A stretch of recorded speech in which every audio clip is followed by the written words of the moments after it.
Bonjour les sixièmes, on se retrouve devant une diapositive que vous connaissez déjà, mais nous allons explorer en détail un point de cette diapositive. Donc, souvenez-vous, nous avions vu qu'en France, il existait deux sortes de roches, les roches sédimentaires, les roches magmatiques.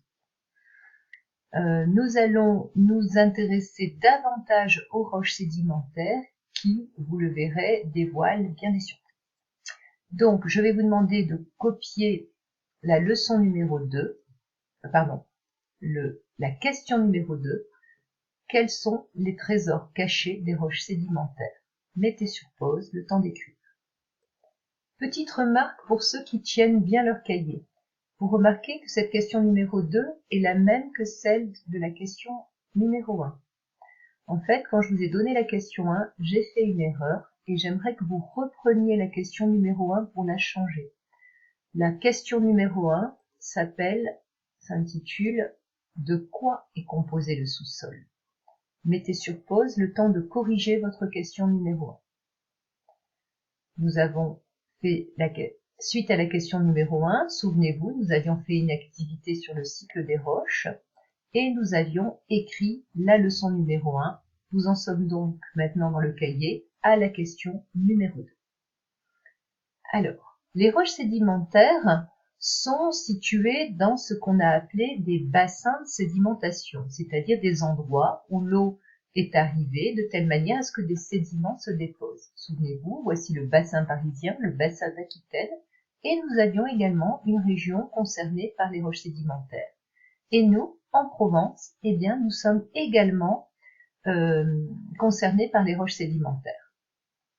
Je vous présente ici une diapositive d'un paysage que vous connaissez bien, mais peut-être pas vu du ciel. Donc, vous reconnaissez ici la Sainte-Victoire, qui s'étend d'ouest en est, depuis Aix-en-Provence, et ici nous aurions pu l'oublier. Où la Sainte-Victoire s'oriente vers Saint-Maximin. Vous avez devant la Sainte-Victoire, côté sud, un grand plateau qu'on appelle le plateau du Sangle, et en pente douce, nous descendons vers la vallée de l'Arc. Eh bien, les géologues ont fabriqué des cartes qui permettaient de présenter les roches si le sol, je vous l'avais dit, n'existait pas. Donc, si on regarde ces cartes qu'on appelle des cartes géologiques, les couleurs vont se rapporter à des roches sédimentaires qui peuvent être datées. L'âge de ces roches date du dépôt des sédiments, correspond au moment du dépôt des sédiments. Le plateau du Sangle, ici circulaire, regardez, on le retrouve sur la carte géologique. Il présente à l'affleurement, c'est-à-dire la roche en surface, est une roche qui est datée dans des tons orange, orangés. On appelle ça le paléogène, entre moins 66 millions d'années et 23 millions d'années, moins 23 millions d'années. Autour de ce plateau du Sangle, les pentes plus douces qui entourent le plateau du Sangle sont de couleur légèrement verdâtre. Alors, je vais, pour simplifier, passer sur une carte très simple pour commenter les couleurs. Donc, ici, nous retrouvons le plateau du Sangle avec des roches, je vous l'ai dit, paléogènes, néogènes, datées entre moins 66 et moins 2 millions d'années.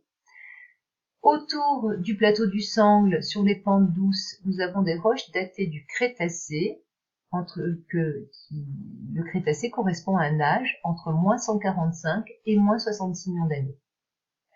Et le haut de la Sainte-Victoire, les pentes un peu plus difficiles à escalader, que nous trouvons ici, sont des roches qui sont datées, qui sont plus anciennes, qui sont datées du Jurassique, entre 200 millions d'années, j'arrondis, à 145 millions d'années. Voilà pour notre montagne Sainte-Victoire. Alors, ce que nous allons faire aujourd'hui, c'est que nous allons essayer de faire parler ces roches.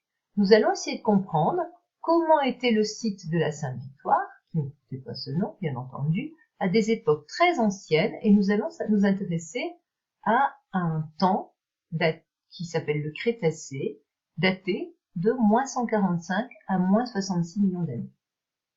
Lorsque je vais sur le terrain, je vais commencer par pouvoir avoir accès à la roche et regarder ce qu'elle contient.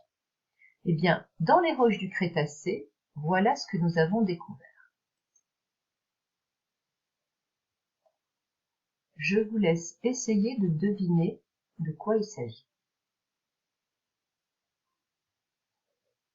Deuxième découverte dans le Crétacé inférieur, c'est-à-dire plus proche de moins 140 millions d'années, ceci.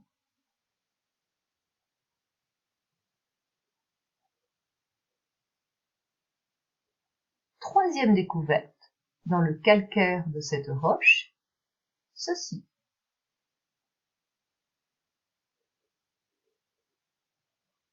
Et quatrième découverte, ceci. Est-ce que vous arrivez à donner un nom aux éléments découverts? Alors, pour mieux faire parler ces roches, je vous invite à ouvrir la fiche d'activité que vous avez dans Devoir à faire et vous faites l'activité numéro 2. À la prochaine fois.